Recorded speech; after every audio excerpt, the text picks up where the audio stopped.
할렐루야! 사랑하는 베델 성도님들, 그리고 저희 교회 출석하시진 않지만 영상을 통해 예배하시는 모든 분들께 주님의 은혜와 평화가 함께하기를 소망합니다. 오늘은 부활절 5번째 주일이고요. 마더스데이입니다. 그리고 한국에서는 5월 8일을 어버이날로, 그리고 오늘 주일을 어버이 주일로 지킵니다. 오늘 어머니날 베델교회 모든 어머니들 감사하고 사랑합니다. 저희가 함께 모여서 축하하면 더 좋겠지만 그렇지 못하는데요. 우리 각자 가정에서 행복하고 또 사랑 많이 나누는 그런 시간 보내시기를 소망합니다. 오늘은 화가이자 문인이신 하삼두 선생님의 엄마 업기라는 글과 그림을 함께 보도록 하겠습니다. 전해줄 것을 건네준 엄마의 행복과 아득한 곳으로부터 이어져 온 사랑의 무게를 업고 바들거리는 아들의 다리를 봅니다. 깃털처럼 가벼워져도 엄마의 무게는 견디기 어렵습니다. 제가 다른 말을 하는 것보다 한 1분 정도 이 그림과 글을 천천히 다시 한번 보시면서 잠깐 어머니에 대해 또 그 사랑과 은혜에 대해 잠깐 명상할 시간을 갖는 것이 좋을 것 같습니다. 한 1분 정도 시간을 드리도록 하겠습니다.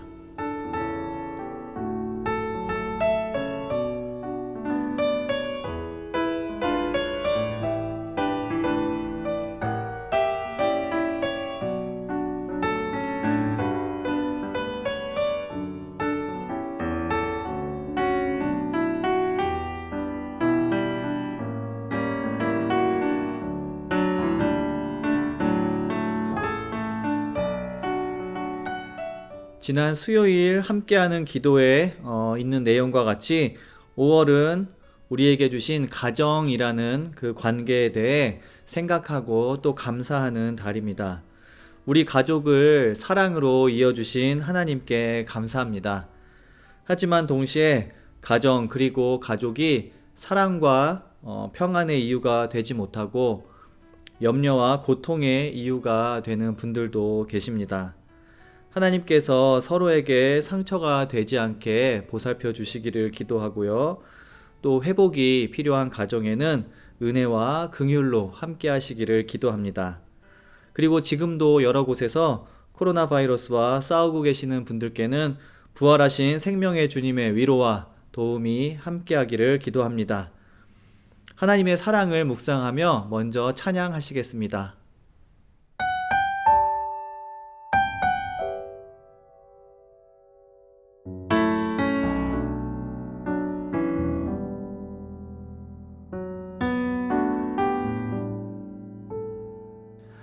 내 모습 이대로 사랑하시네. 연약함 그대로 사랑하시네. 나의 모든 발걸음 주가 하시나니 날 인도하소서. 모습 이대로 사랑하시네. 연약함 그대로 사랑하시네. 나의 모든 발걸음 주가 하시나니 날 인도하소서. 주의 날개 아래 거하는 것, 주의 임재 안에 거하는 것, 나의 가장 큰 소망, 나의 가장 큰 은혜, 주와 함께 동행하는 일, 주의 날개 아래 거하는 것, 주의 임재 안에 거하는 것, 나의 가장 큰 나의 가장 큰 은혜 주와 함께 동행하느니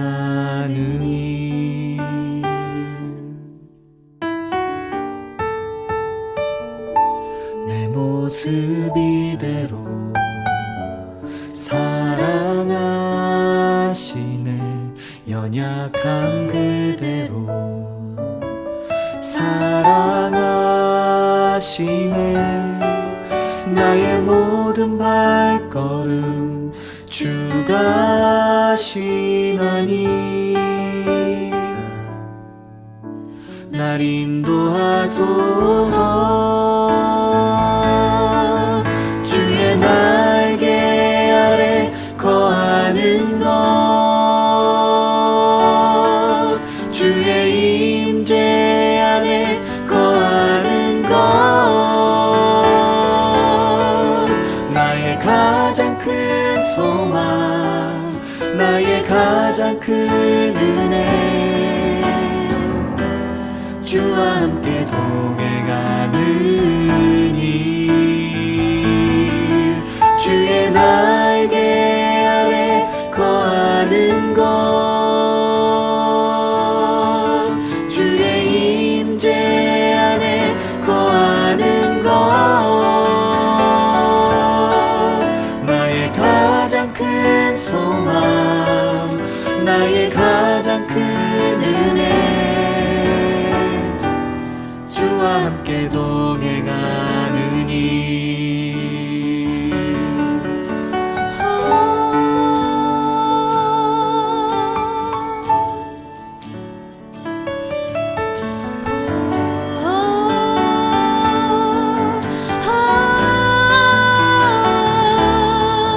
나의 가장 큰 소망 나의 가장 큰 은혜 주와 함께 동행하느니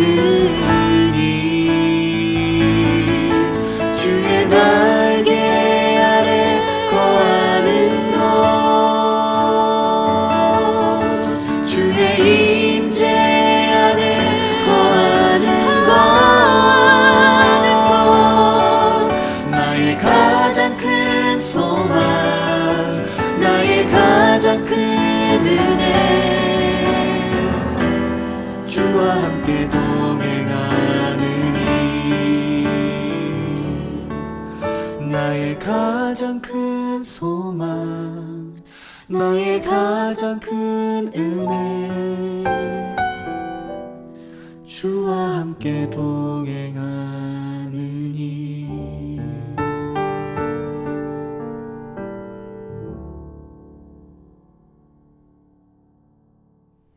아멘.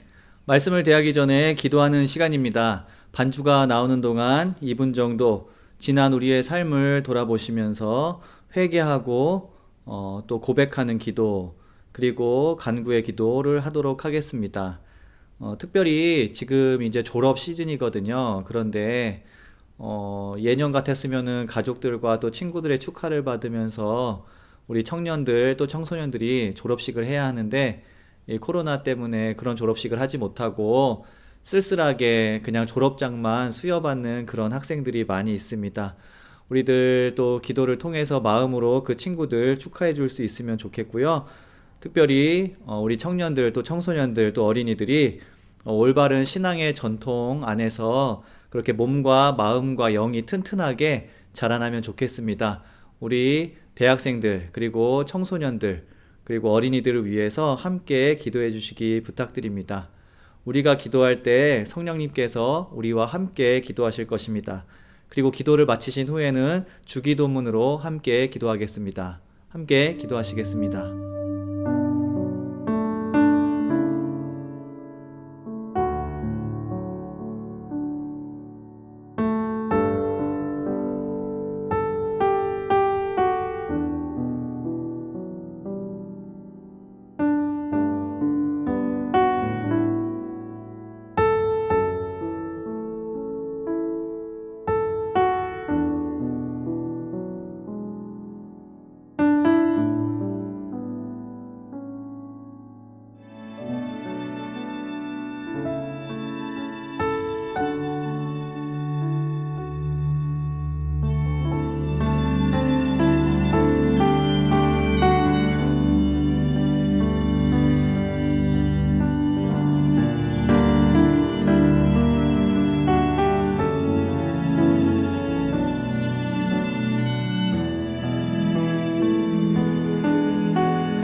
하늘에 계신 우리 아버지여, 이름이 거룩히 여김을 받으시오며 나라가 임하시오며 뜻이 하늘에서 이루어진 것 같이 땅에서도 이루어지이다. 오늘 우리에게 일용할 양식을 주시옵고 우리가 우리에게 죄 지은 자를 사하여 준 것 같이 우리 죄를 사하여 주시옵고 우리를 시험에 들게 하지 마시옵고 다만 악에서 구하시옵소서. 나라와 권세와 영광이 아버지께 영원히 있사옵나이다. 아멘. 네, 이제 말씀을 나누겠습니다. 오늘 하나님께서 우리에게 주신 말씀은 사도행전 7장 55절에서 60절까지의 말씀입니다. 사도행전 7장 55절에서 60절까지의 말씀입니다. 함께 읽도록 하겠습니다. 그런데 스데반이 성령이 충만하여 하늘을 쳐다보니 하나님의 영광이 보이고 예수께서 하나님의 오른쪽에 서 계신 것이 보였다. 그래서 그는 보십시오, 하늘이 열려 있고 하나님의 오른쪽에 인자가 서 계신 것이 보입니다 하고 말하였다. 사람들은 귀를 막고 큰 소리를 지르고서 일제히 스데반에게 달려들어 그를 성 바깥으로 끌어내서 돌로 쳤다. 증인들은 옷을 벗어서 사울이라는 청년의 발 앞에 두었다. 사람들이 스데반을 돌로 칠 때 스데반은 주 예수님, 내 영혼을 받아주십시오 하고 부르짖었다. 그리고 무릎을 꿇고서 큰 소리로 주님, 이 죄를 저 사람들에게 돌리지 마십시오 하고 외쳤다. 이 말을 하고 스데반은 잠들었다. 아멘. 말씀을 주신 하나님께 감사드립니다. 오늘 설교의 제목은 삶과 죽음을 통해 이어지는 예수님의 길입니다. 삶과 죽음을 통해 이어지는 예수님의 길. 예배 시작하며 말씀드렸듯 미국 캘린더로 오늘은 마더스데이고요. 한국에서는 어버이 주일로 지키는 날입니다. 기쁨과 감사의 날이죠. 그런데 오늘 우리에게 주어진 성서정과의 본문은 기쁨과 감사의 날인 어머니날과 썩 어울리지 않는 잔인하고 슬픈 내용을 담고 있습니다. 초대교회 최초의 순교자로 알려진 스데반의 이야기입니다. 사도행전 6장에서 7장의 긴 이야기 중에서도 스데반이 등장하는 그 긴 이야기 중에서도 그가 죽는 장면이 기록된 7장 55절에서 60절이 우리에게 주어진 말씀입니다. 오늘은 어머니날이기도 하지만 교회 절기로 따지면 부활절 다섯 번째 주일이기 때문에 이 본문이 우리에게 주어진 것입니다. 성서정과는 그 교회력에 따라 본문이 정해지기 때문이죠. 그래서 오늘 설교는 스데반의 죽음을 통해 전해지는 그런 부활절기의 의미에 대해서 저희들이 중심적으로 초점을 맞춰서 다루게 될 것입니다.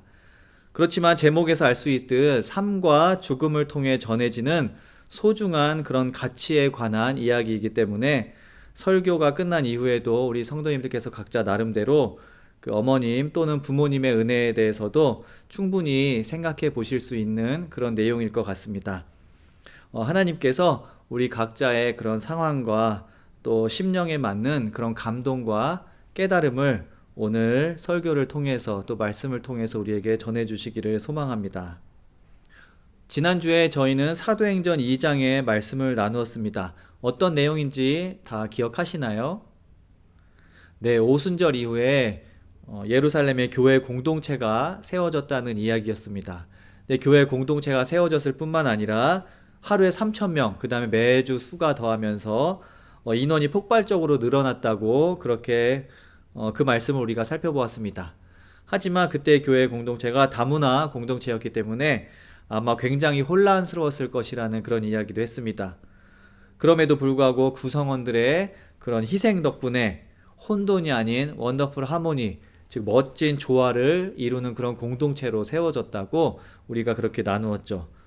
그런 이야기를 하면서 우리가 기억해야 할 중요한 것이 있었는데, 우리가 희생이라고 할 때 그것은 시간이나 물질과 같이 측정 가능한 것들도 포함이 되지만 그런 것들과 함께 마음이나 마음가짐이나 우리의 자세, 특별히 나와 다른 것들에 대해서 그리고 다양한 것들에 대해서 열린 마음, 포용성 그리고 개방성도 그런 희생에 포함될 수 있다는 것을 우리가 살펴보았습니다.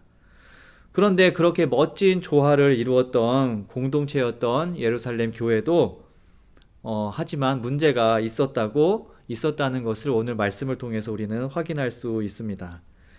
당시 예루살렘 교회에는 과부, 위도우들이죠. 과부들에게 식사를 해주는 그런 구제 사역이 있었습니다. 그런데 히브리어를 주로 쓰는 히브리파 그룹의 과부들은 구제의 대상이 되었는데, 이방에서 태어나고 그리스어를 주로 쓰는 헬라파 그룹의 과부들은 그 대상에서 자꾸 누락이 되었던 것 같습니다. 그래서 히브리파와 헬라파 멤버들 사이에 분쟁이 생겼습니다. 게다가 공동체가 많이 커졌기 때문에 사도들이 모든 사안들에 세세히 관여할 수는 없었겠죠.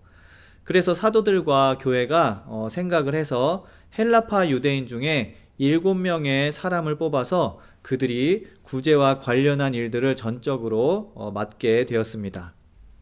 스데반은 이 7명 중에 한 명이었습니다. 그리고 그 7명 중에서도 처음으로 이름이 거론될 정도로 주목을 받는 그런 인물이었습니다. 말씀에 의하면 그는 믿음과 성령이 충만한 사람이었고, 은혜와 능력이 충만하고 놀라운 일과 큰 기적을 행하는 사람이었습니다. 그리고 이런 평가에 걸맞게 그는 사명을 잘 감당했고, 또 사도행전 6장에 의하면은 그는 복음이 전해지는 일에 큰 역할을 했고, 또 그 덕분에 공동체도 큰 성장을 했다고 기록이 되어 있습니다. 하지만 스데반의 가르침에 대해서 유대교 지도자들이 불만을 갖고 논쟁을 벌이기도 했습니다. 그리고 갈등이 깊어지면서 유대교 사람들이 스데반에 관한 가짜 뉴스를 만들고, 또 심지어 거짓 증인들을 세워서 재판을 열고 사람들을 선동하기도 했습니다. 사도행전 7장에 기록되어 있는 재판정에서 했던 스데반의 설교가 아주 유명한 설교입니다. 그런데 그 내용들 중에 이런 내용이 있습니다. 유대 지도자들이 하나님이 보내신 의로운 예언자들의 가르침에 저항하고 그들을 배반하거나 때론 죽음에 이르게 했다는 비판입니다.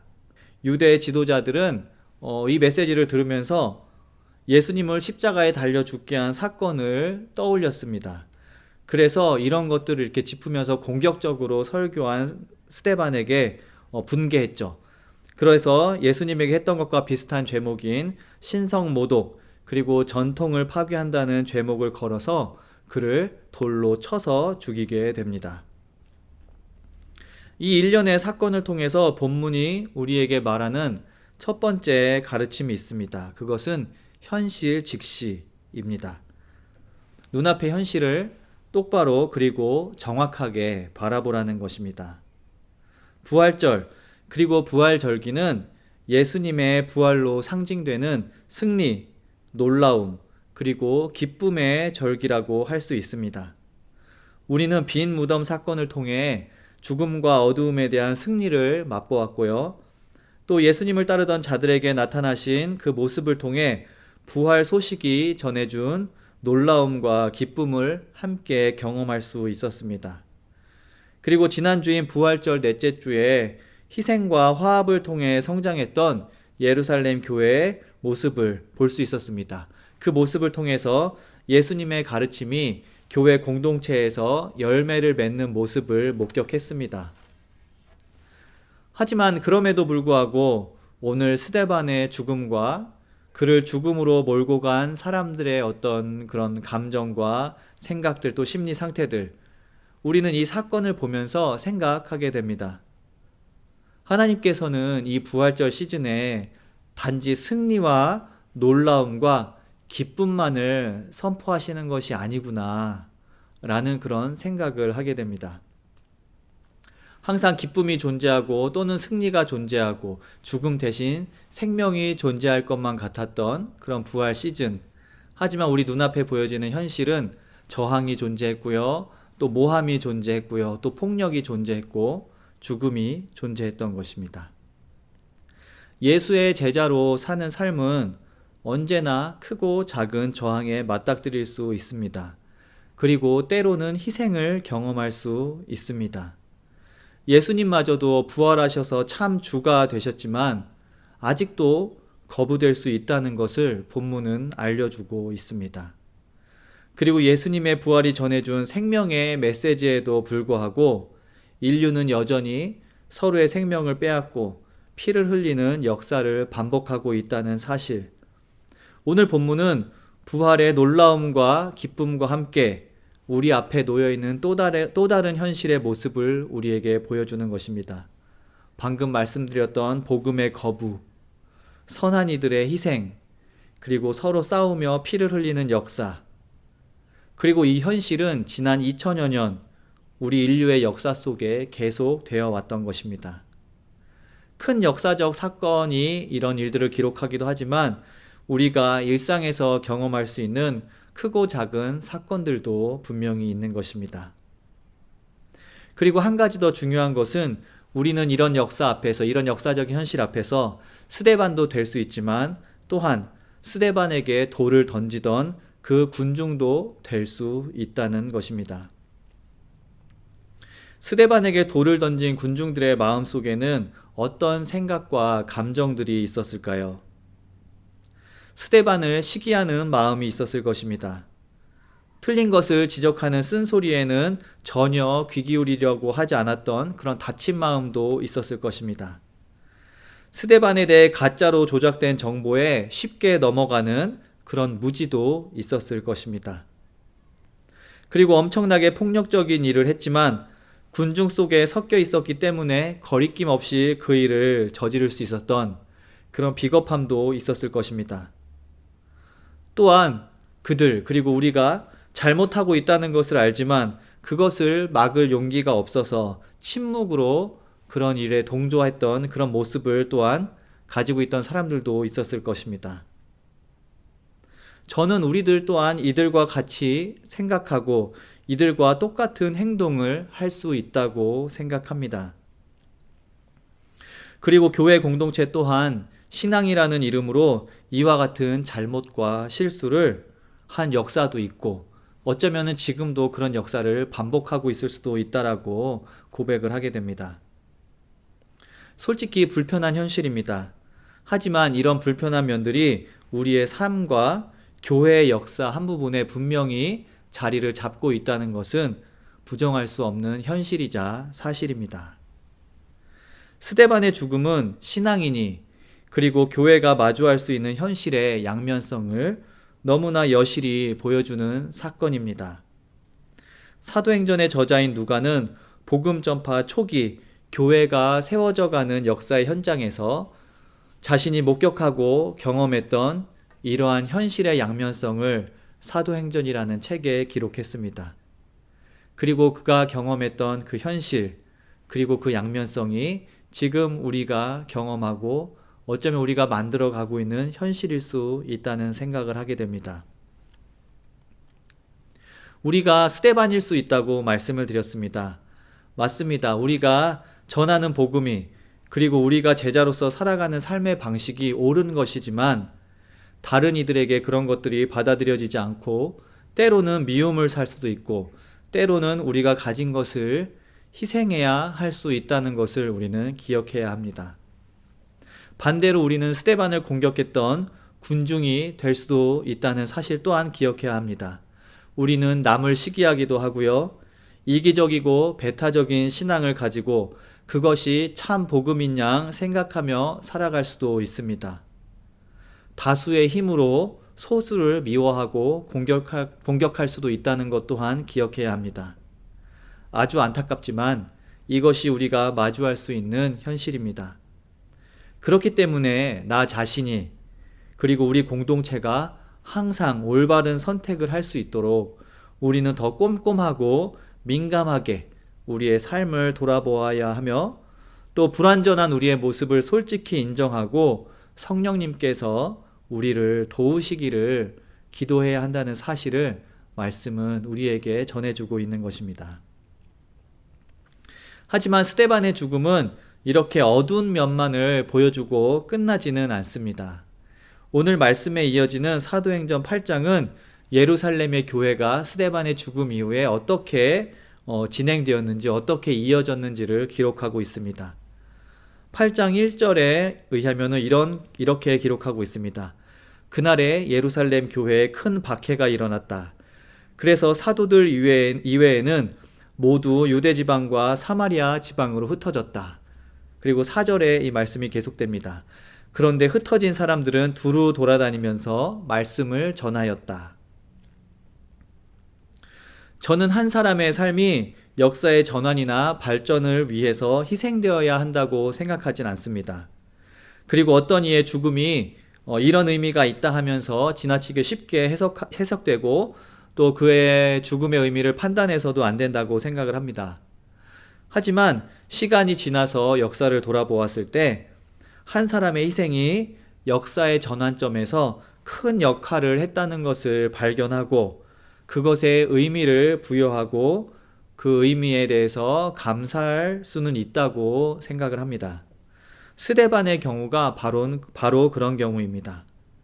그의 죽음 이후 반강제적으로 세상 속으로 흩어지게 된 예루살렘 교회 공동체 멤버들, 말씀과 같이 그들은 온 유대와 사마리아로 흩어졌습니다. 이 말씀을 들으면서 생각나는 그 성서 구절이 있지 않으신가요? 멤버들이 온 유대와 사마리아로 흩어졌다.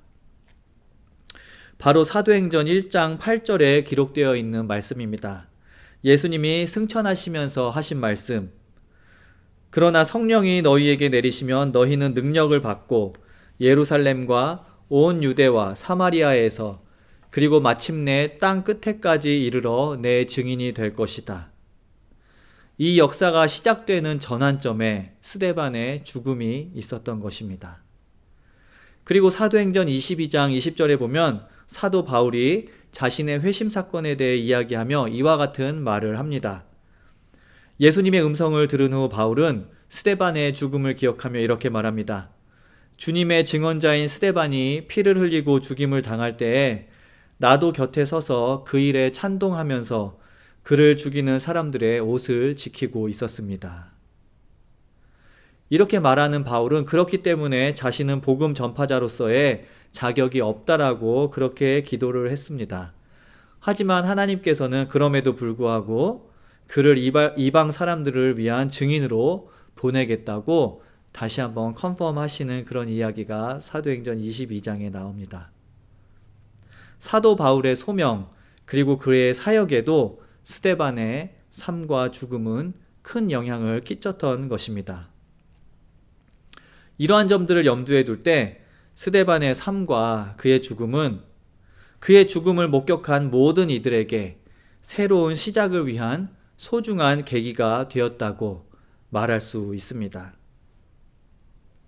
우리 성도님들도 그렇게 느끼셨을지 모르겠지만 저는 스데반의 삶과 죽음을 보면서 그가 예수님의 헌신과 희생을 자신의 삶을 통해 다음 세대로 연장했구나라는 생각을 하게 되었습니다. 실제로 예수님이 잡히시던 날에 사건을 기록한 누가복음 22장과 스데반이 그런 잡히는 사건을 기록한 사도행전 6장의 말씀은 그 구조나 내용에서 아주 비슷한 점이 많습니다. 두 글 모두의 저자인 누가는 스데반을 보면서 그의 삶을 보면서 그리고 그의 죽음을 보면서 예수님의 헌신과 그의 희생 그리고 조건 없었던 그의 사랑을 보았던 것 같습니다. 그래서 그는 기록을 했습니다. 예수께서 걸으셨던 헌신과 희생 그리고 그 사랑의 길이 스데반의 삶을 통해서 그리고 그의 죽음을 통해서 연장되었다 라고 마치 우리에게 설교를 하고 있는 것 같습니다. 그리고 스데반이 걸었던 길은 그의 죽음을 목격하고 또 온 유대와 사마리아 지방으로 흩어진 초대교회 제자들을 통해서 또 연장되고 이어졌던 것입니다. 그뿐만 아니라 이방 사람들을 위한 사도로 부르심을 받은 바울에 의해서 다시 한번 그 길이 연장되었다는 것을 우리는 확인할 수 있습니다. 제가 부활절 다섯째 주인 오늘 우리에게 주어진 본문이 부활 이후 우리에게 주어진 현실을 직시해야 한다는 그런 가르침을 준다고 말씀을 드렸습니다. 승리, 놀라움, 생명, 기쁨과 함께 여전히 우리에게는 고통, 희생, 죽음도 존재한다는 것입니다. 하지만 이와 함께 우리에게 주는 다른 하나의 가르침이 바로 조금 전에 말씀드렸던 예수님이 살아가셨던 그 삶과 길의 연장인 것입니다. 한 생명의 마지막이 새로운 시작으로 연장되는 것, 그것이 우리 신앙과 공동체의 역사이며 그것이 부활 신앙의 아주 중요한 가르침이라는 것입니다. 우리는 악하고 파괴적인 세상의 모습을 보며 왜 세상은 변하지 않을까? 왜 역사는 진보하지 않을까? 이런 고민을 하고 또 이런 물음을 던지고 때로는 지치기도 합니다. 그리고 이런 거대한 역사의 이야기뿐만 아니라 내 개인적인 삶을 바라보면서 어느 때는 신앙인으로서 바람직한 모습으로 잘 살다가도 또 여러 가지 잘못된 선택을 하는 나의 모습을 보고 또 무너지는 우리의 모습을 보면서 우리의 약함과 연약함에 실망하고 지치기도 합니다. 참 힘이 빠지는 그런 일들이 우리가 신앙생활을 하다 보면 많이 있습니다. 하지만 그것이 우리의 현실이고 그럼에도 불구하고 우리는 거기에서 다시 한번 힘을 내어 출발해야 하는 것이 사실입니다. 예수님을 우리보다 더 가까이에서 목격했던 많은 이들도 우리와 같은 삶을 살았기 때문입니다. 하지만 그렇다고 모든 것을 포기할 수는 없습니다. 오늘 말씀처럼 우리가 해야 할 일은 예수님의 희생과 사랑이 많은 이들의 삶과 죽음을 통해 연장되어 우리에게 전해진 것처럼 우리도 우리 삶을 통해 그 사랑과 희생의 길을 연장시킬 거룩한 사명이 있다는 것입니다. 우리의 삶이 다른 이들이 걸어갈 제자로서의 길의 시작점이 되고 소망이 될 수 있기를 바랍니다. 그리고 우리는 모두 그런 삶을 살아갈 수 있을 것이라고 확신합니다. 함께 기도하겠습니다. 하나님, 세상에는 아름다운 것도 많지만 못나고 악한 것도 많습니다. 지금 우리가 아름답고 선한 것을 누릴 수 있다면 그것은 누군가의 삶과 죽음을 통해 우리에게 그것들이 연장되어 전해졌기 때문이란 것을 알고 있습니다. 감사의 마음을 주시옵소서. 그리고 우리 또한 우리의 삶을 통해 예수님이 걸어가셨던 길을 연장하는 그런 소명을 잘 감당할 수 있도록 인도하여 주시옵소서. 하나님께서 원하시는 말씀만이 우리 삶과 가슴에 남기를 원합니다. 예수님 이름으로 기도합니다. 아멘.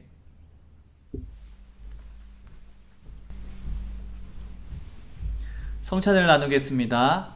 우리는 방금 설교를 통해서 예수님을 따르던 사람들, 그들의 삶과 죽음을 통해 예수님께서 걸어가셨던 그 길들이 희생과 사랑과 헌신이 우리에게 연장되어서 전해져 왔다는 사실을 함께 나누었습니다. 어쩌면은 우리가 성찬에 참여하며 예수님의 살과 피를 먹고 마시는 것은 우리를 통해서 또 예수님의 사랑과 희생과 헌신이 우리를 통해서 다시 한번 연장이 되어서 다른 누군가에게 전해지기를 바란다는 우리의 소망이기도 하고 또 하나님의 간절한 마음이기도 하고 또 예수님의 부탁이자 당부이지 않을까 하는 그런 생각을 하게 됩니다. 우리가 예배 시작할 때 보았던 그림과 글을 다시 한번 보도록 하겠습니다. 하삼두 선생님의 글과 그림입니다. 엄마와 아들의 이야기이지만 예수님과 우리 사이의 이야기 같기도 합니다. 오늘은 우리에게 전해진 사랑의 무게가 우리 다음 세대에게도 또 우리 이웃에게도 동일하게 전해지기를 소망하는 마음으로 그렇게 성찬에 임하시길 원합니다. 함께 기도하겠습니다. 구원과 평화의 하나님, 예수 그리스도의 십자가와 부활을 통하여 영원한 삶의 은총을 베풀어 주시고 거룩한 성찬을 통해 우리의 영을 생명의 양식으로 채워주시니 감사드립니다. 주님의 살과 피를 나눌 때 우리 가운데 함께 하시며 우리의 심령을 정결케 하여 주시옵소서. 우리도 주님 안에서 한 몸을 이루어 가난한 자에게는 복음을, 눈먼 자에게는 보게 함을, 눌린 자에게는 자유함을 전하는 제자로 살아가기 원합니다. 주의 백성과 함께하여 주시옵소서. 우리를 구원하신 예수님 이름으로 기도드립니다. 아멘.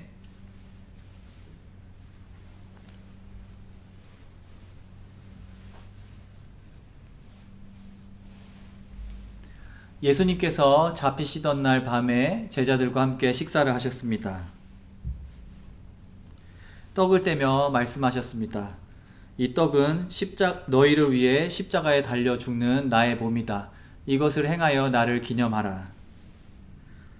식사 후에 잔을 들어 축사하시며 말씀하셨습니다.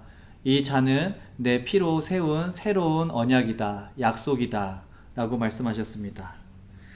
이 빵과 이 잔을 먹고 마실 때마다 나의 삶을, 나의 죽음을, 부활을 기억하고 기념하라고 하셨습니다.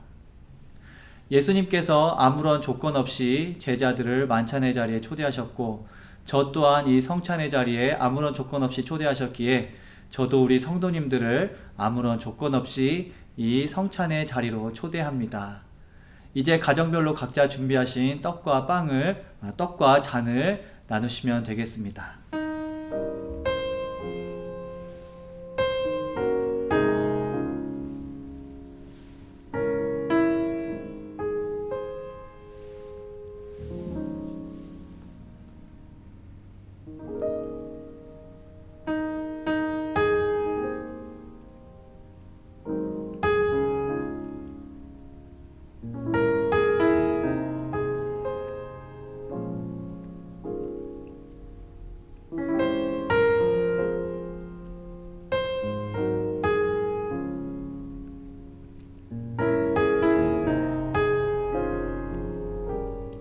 다 나누셨으면 함께 기도하겠습니다. 살아계신 하나님, 부활의 하나님, 주님의 몸과 피를 나누었습니다. 많은 이들을 통해 전해진 주님의 삶과 주님의 사랑이 나를 통해 다른 이에게 전해질 수 있도록 함께 하시고 힘주시옵소서. 또한 각자 가정에서 성찬에 참여하는 모든 베델 가족들을 영적으로 연결해 주시어 성찬의 은혜를 함께 나눌 수 있도록 주님께서 인도하옵소서. 예수님 이름으로 기도합니다. 아멘. 헌금을 하실 분들께서는 체크를 써서 교회로 보내시거나 퀵페이 윗 젤레를 통해 온라인 뱅킹을 하시면 되겠습니다. 어려운 상황이지만 꾸준히 헌금 생활하시는 분들께 감사드리고요. 또 교회의 재정을 염려하시고 기도하시는 분들께도 감사드립니다. 이 어려운 상황이 빨리 진정이 되어서 우리 가정과 사업과 교회 그리고 이웃이 겪고 있는 모든 어려움들이 끝나기를 간절히 기도드립니다. 아멘. 우리 성도님들 또 한 주가 시작됩니다. 카톡으로 공지드렸듯이 6월부터 오프라인으로 예배를 드릴 계획입니다. 위에서 기도해 주시고요. 무엇보다도 다시 만날 때까지 건강 잘 지키시기를 부탁드립니다. 그리고 남편이자 또 아들 또는 아버지 되신 우리 남자 성도님들, 오늘 어머니이신 우리 여자 성도님들 행복하게 해드릴 수 있는 그런 일들 꼭 찾아서 해주시기 바랍니다. 그럼 우리 마지막 기도 하도록 하겠습니다. 주님께서 여러분에게 복을 주시고 여러분을 지켜주시며 주님께서 여러분을 밝은 얼굴로 대하시고 여러분에게 은혜를 베푸시며 주님께서 여러분을 고이 보시어서 여러분에게 평화를 주시기를 빕니다. 지금은 천지를 창조하신 창조주 하나님의 크신 사랑과 만민을 구원하시기 위해 십자가에서 피 흘려 죽기까지 우리를 사랑하신 예수 그리스도의 사랑과 우리 삶 속에서 역사하시는 성령님의 인도하심이 베델교회 모든 성도님들과 영상으로 예배하시는 분들 그리고 세상의 모든 어머니들 위해 함께 하시기를 간절히 축원합니다. 아멘. 성도님들 평화롭고 은혜로운 한 주 보내시길 소망합니다.